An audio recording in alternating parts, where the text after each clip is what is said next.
Hey everyone, it's Andrew from TextBlaze here to show you some snippets that we've created that integrate with Calendly.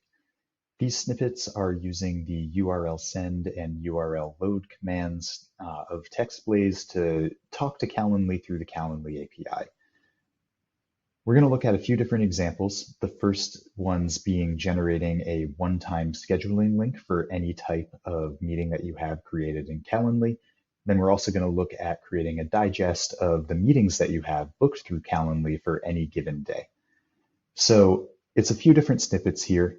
All of these snippets are pre-configured and ready to use. You simply need to update your personal access token, which is the Calendly API key, and we'll include Calendly's instructions about how to actually retrieve that API key for you. And let's start with this first one.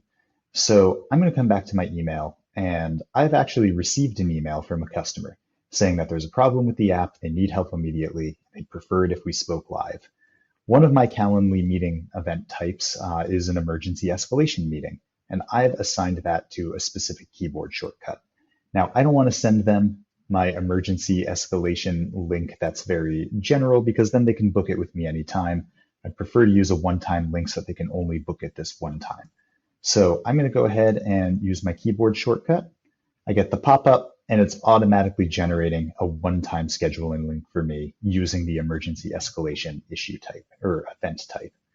Insert that. I also have my 30-minute event type booked. There we go. And I have my 60-minute one.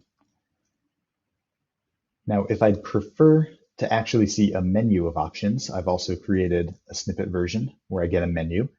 These menu options are my different event types in Calendly, and these are being pulled from Calendly as the snippet is used. So this list will always be up to date with any meeting types that you've created within Calendly. So again, emergency escalation, I can insert that, and there it goes. So this customer will book that time with me. Maybe they book it for today. In just a little bit, they fill out their information as required by Calendly. Hopefully they fill it out better than that, but they do that, and we schedule our event.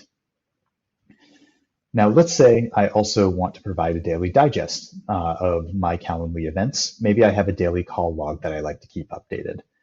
Well, we've created /c list, which retrieves all of your events from Calendly and displays them for you with specific information about the event. So for instance, here's that emergency escalation that was just booked. It shows the time for it, who scheduled it, what their email address was, provides you with the Calendly reschedule and cancel links. And if they have to answer any questions as part of the scheduling process, those are listed here as well. I can insert that into my daily call log here, or if I have a conversation going with my manager where I'd like to provide them with that information, I can insert it straight into my email as well and get a nice clean summary that I can pass on to my manager. So there's lots of different things that you can do with the Calendly API. These are just a few examples of them.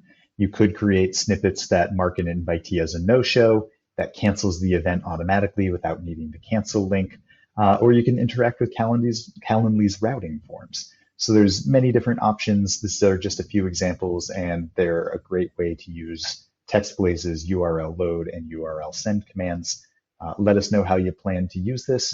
We'd love to hear it. And if you do end up using it, give us some feedback too. All right, thank you.